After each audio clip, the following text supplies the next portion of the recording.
Oi, tudo bem? Hoje eu vim falar um pouquinho mais sobre exportações de arquivos dentro do Revit. Para vocês que trabalham com projetos complementares, especialistas que trabalham com projetos complementares em outras plataformas que não o Revit, ou para quem ainda tem um fluxo de trabalho com outros softwares, é bem interessante estar trabalhando assim. A prancha mais ou menos organizada como eu quero. É interessante que o Revit ele vai separar cada uma dessas informações com uma layer diferente.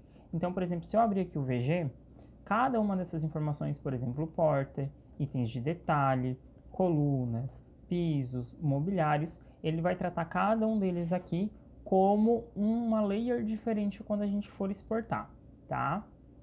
Então, a princípio, a gente pode simplesmente vir aqui em arquivo, exportar, e a gente vai ter algumas extensões, tá? Se eu vir aqui em formatos CAD, eu posso exportar para esses formatos aqui. Geralmente os que mais vão ser utilizados é o DXF, mas eu sempre aconselho a estar trabalhando com o DWG quando a gente vai fazer uma comunicação direta com o AutoCAD ainda, tá? E aqui é bem simples, o que a gente vai ter? A gente pode simplesmente exportar, ele vai levar com algumas informações já pré-setadas. Então aqui ó, eu posso estar selecionando o que eu quero estar exportando, tá? E é interessante que eu posso vir aqui ó, e mudar a configuração que eu tenho. Então, a partir disso, eu posso vir aqui, por exemplo, se eu quero ter uma padronização um pouco melhor, ou já tenho alguma informação em algum fluxo mais interessante orientado, eu posso vir aqui, por exemplo, colunas. Eu, quando trabalhava no AutoCAD, eu trabalhava como estrutura. Eu posso mudar o nome da layer, mudar a cor dela, por exemplo, para a cor 3. Isso aqui em projeção, além de trabalhar ela em corte. Então, estrutura e 3. Levando em consideração que eu vou deixar ela em corte e em projeção iguais. É muito bacana ter essa diferença de corte e projeção, porque às vezes a gente pode ter uma orientação um pouco melhor, uma graficação um pouco melhor, quando a gente vai estar mudando para o AutoCAD, tá? Então a gente pode estar gerando todas essas modificações aqui. A gente pode vir aqui também ó, alterar a questão das unidades, por exemplo, se trabalha em metros ou centímetros. Outras questões, por exemplo, de texto, em relação à entrada e à saída, também padrões e linhas. Então tudo isso aqui a gente pode confirmar e pode dar OK.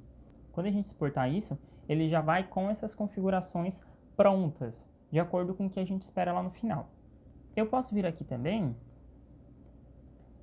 e exportar essa prancha como DWF também. Ele vai seguir mais ou menos as mesmas informações, tá? A gente acaba não utilizando muito, não é usual. Posso estar exportando em IFC, eu já expliquei num vídeo. Basicamente aqui, modificar algumas informações do arquivo, mas que não modificam muito assim pra gente. Geralmente as configurações que a gente já tem aqui no setup dele são as que a gente vai estar utilizando, tá? E geralmente a gente vai estar exportando quando a gente quer levar para o SketchUp ou para um outro software da metodologia BIM. Também temos aqui a exportação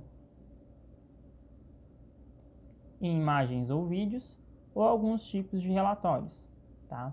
Geralmente a gente acaba utilizando e relatórios, que a gente pode estar exportando então as tabelas que a gente pode gerar, como tabela de esquadrias, tabela de quantitativos, e também a questão de relatórios em relação à tabela de áreas, que a gente pode ter aqui.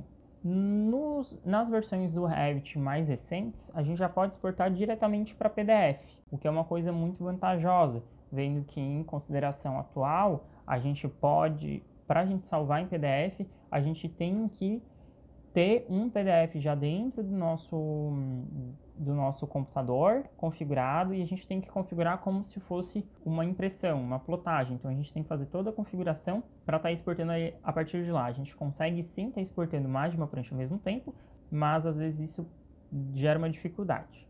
Então, de maneira geral, esses são os formatos que a gente acaba conseguindo exportar do Revit hoje, e os mais vantajosos vão ser quando a gente quer trabalhar com o AutoCAD diretamente, exportar em DWG, e quando a gente quer estar trabalhando dentro da metodologia BIM ou com o SketchUp, exportar em IFC. Além das imagens, vídeos e relatórios que a gente pode ter aqui dentro, que são bem interessantes.